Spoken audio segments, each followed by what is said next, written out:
Ladies and gentlemen, Conterez here, and welcome to Zelda 2, The Adventure of Link. I hope you all enjoyed our first foray into the land of Hyrule, but now our quest must take us beyond what we originally thought to be the entire kingdom, and move into what is more of that.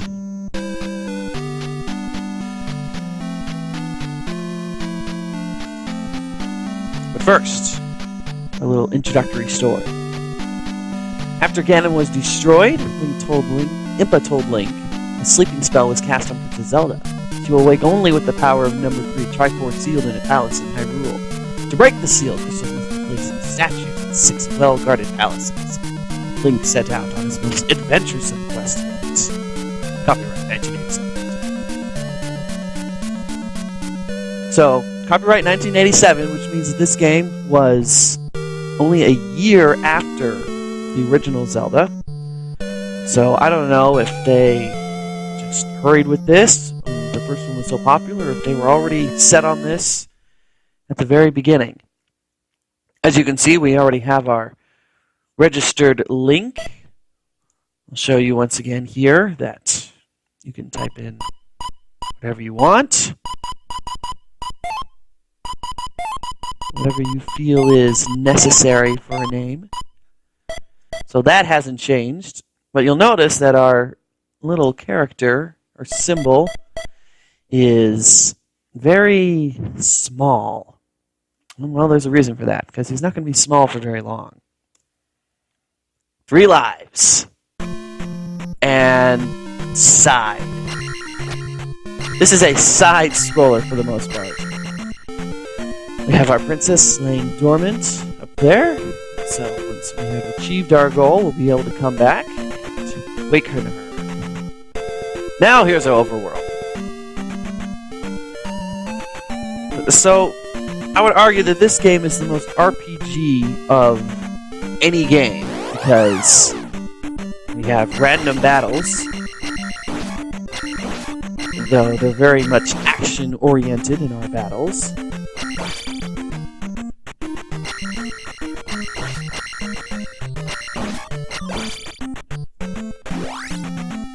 And we also have a level-up system. So we take care of these things that are trying to kill us. Well, I don't even know if they're even trying to kill us. They're just flying around. But, get this. With 50, we can decide if we want to increase our life, which actually is our defense. Not going to actually do that, because of the things that I've learned from my previous playings of this game. But we'll get there. So, very, very different from the original game. And actually, here's another difference. We actually have towns. Welcome to Rauru. Those of you who are experts in Ocarina of Time will recognize that name. Turn the crystal to the palace in... Oops, sorry. Crystal to the palace in Parapa. And all else fails, use fire. I like it. Kill it with fire! So, we wondered where all the villages and people were in the first game. Well, we fixed that now. Please let me help you. Come inside. Okay. I can restore your life. Yay! We also have random people walking around. Hello! Why, hello! Most of them, like that, won't do anything for you. Only the hammer can destroy a roadblock. We need to find a hammer. Hello, young fellow. And you? Talk with my father before you leave town. Okay.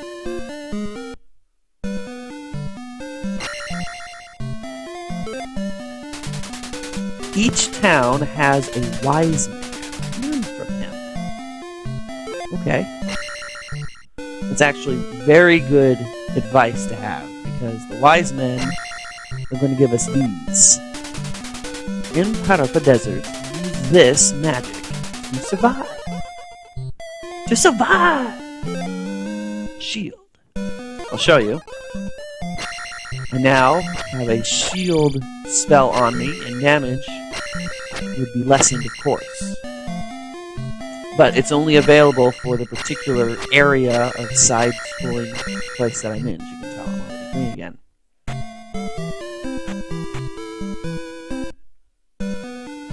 Little boy, hello. Get candle in Parapa Palace. Go west. That's slightly misleading, because Parapa Desert is actually to the northeast of here.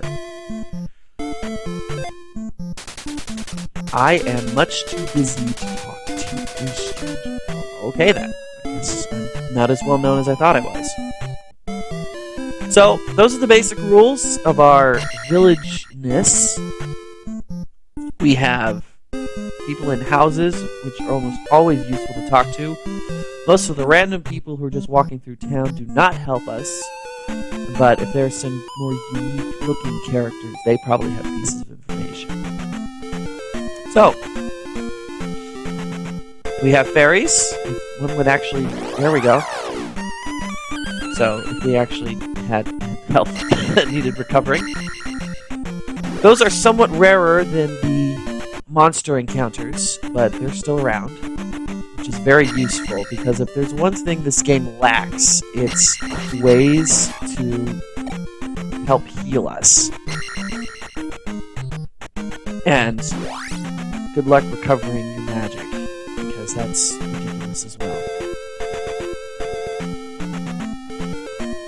We can head this way. We also have these random areas that just spontaneously spawn action points. Obviously, fall to your doom. I believe it's water, and once again, Link can't swim.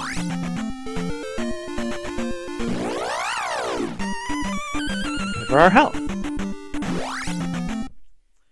We also have some of these areas that have these guys that I'm just gonna get rid of before he boomerangs me down. Those refill magic, and this increases our health. And unlike the previous game, if you get one of those, it actually refills all of your health.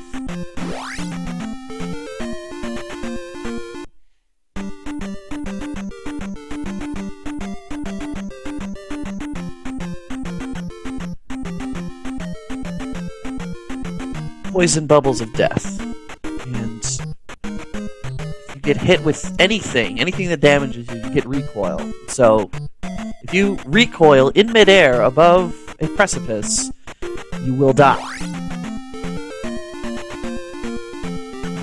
I don't want to die, so be very careful. And here is our first palace. So we had Labyrinth in the first game, Palace in this game. So it takes a while before we actually have what we can consider temples as our mainstay. But these palaces are still very much labyrinth-like. And it's simply... We've more or less gone from what became the Zelda standard of puzzle solving to a much more action-oriented gameplay. We still hear our keys that we have to worry about. And I wouldn't say the puzzle solving has completely left us, but it's certainly taken a back seat. instead of the difficulty of trying to find everything in the world exploration that was so key to our first game, there's now a much greater level of game-playing prowess you need to have. Because I know at the moment I'm flying through all of these spontaneously spawning bad guys, but this game is notorious for being incredibly difficult.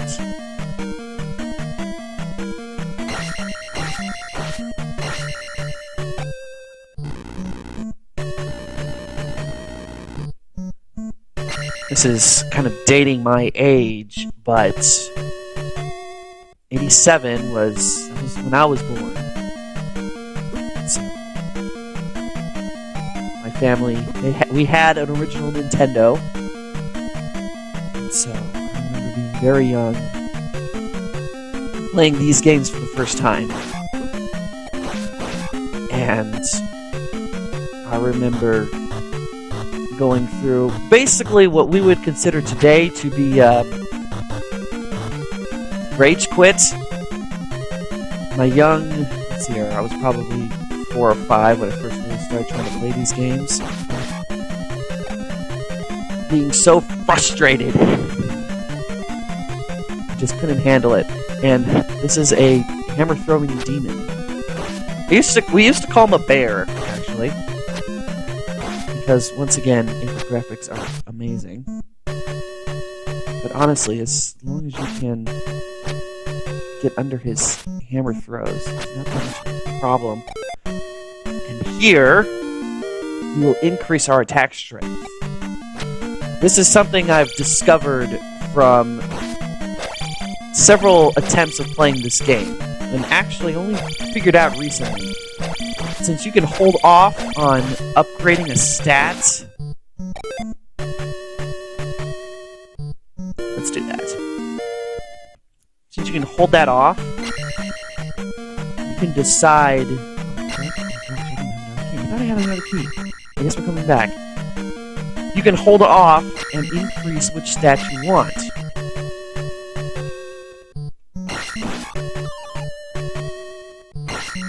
And since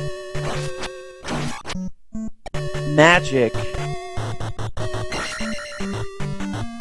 becomes relevant till a little later on, it's worth holding that off. And attack has a history of being the hardest to boost up. And this thing, these bubbles, first off, have a habit of breaking the game. This is not just the system I'm working on. That's as old as the game itself. Thankfully, they only drain magic.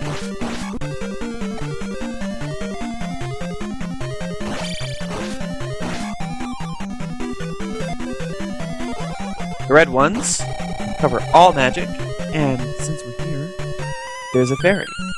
But I feel confident enough that I'm not going to use it just yet. The fairies do not respawn.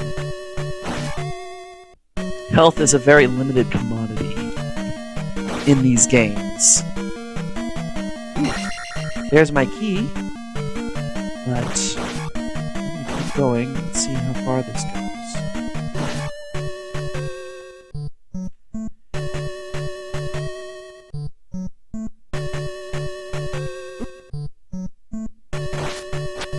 I'm probably going to need to use that fairy one.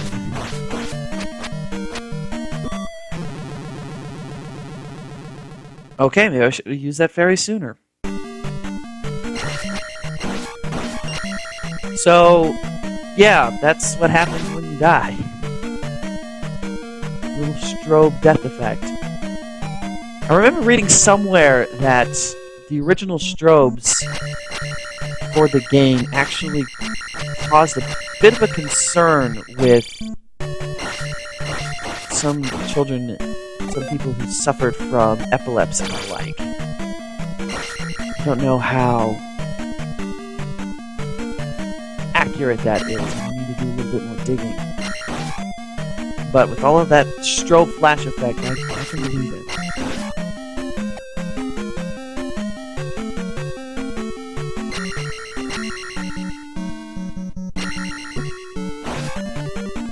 There's my lasers.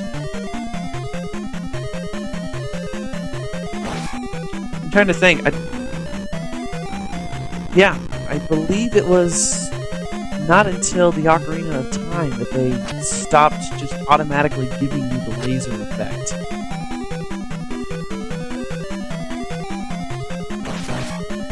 I mean, the next couple of games you had to get an upgraded sword before you had it, but you still got laser beams in those games. Ocarina of Time and the like. They weren't so fond of the laser beams.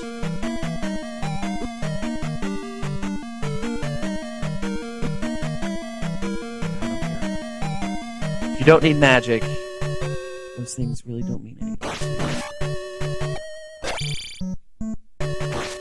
It's amazing how these little guys cause such grief.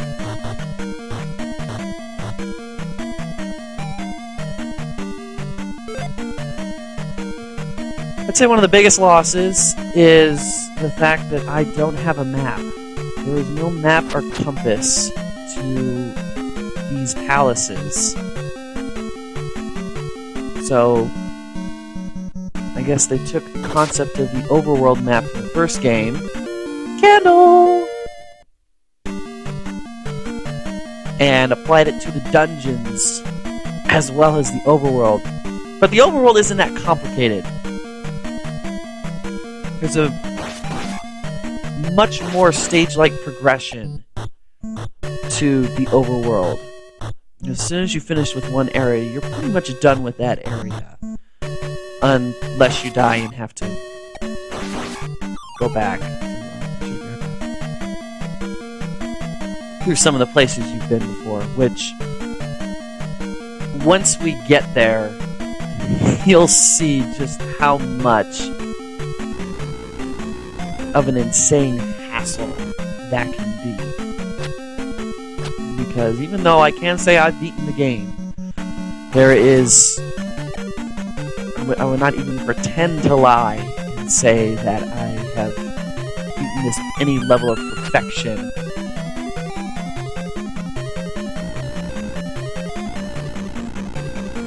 But thankfully I at least have a little bit of experience with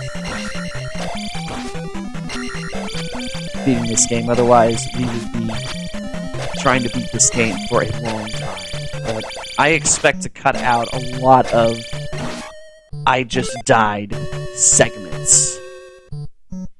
We're gonna hold off.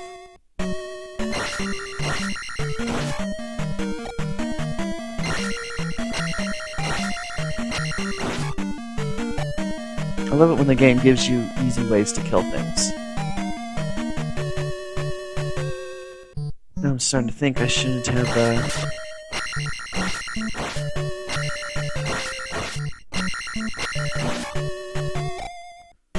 no, maybe I shouldn't have. Oh well. Oh man, I really shouldn't have. Oh well. 150 of experience is not hard to get back. So these guys, these are the Iron Knuckles from the last game. They will prove to be a handful. Oh gosh, you're kidding me. Okay. The boss is right there. But I can increase my attack strength very quickly. So I'm going to be right back. I'm going to take care of that. Because 14. I'll be right back.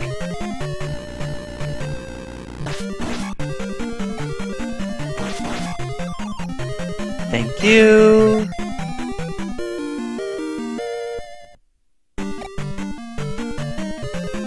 Okay, we're back. Back to where we were. Got a triple attack strength now.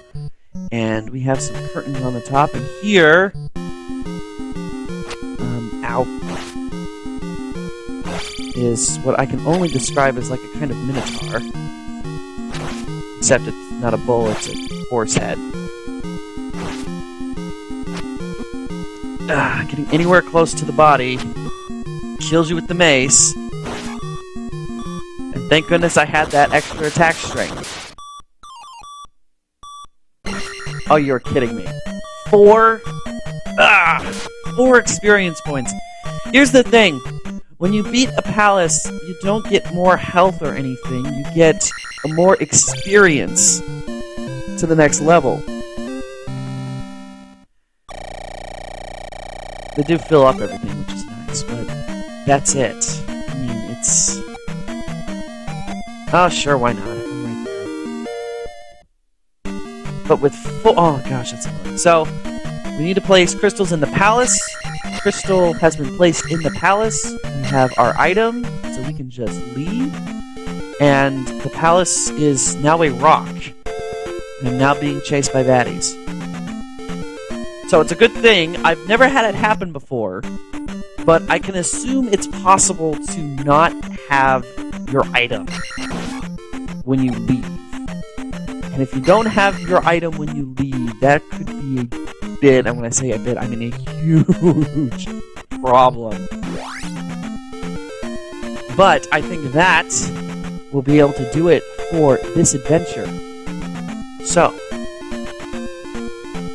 anything that I missed, anything you particularly hate or love about this game? In my experience, it's mostly hate. But come back next time, and we will continue our journey through this part of Hyrule and beyond. See you soon.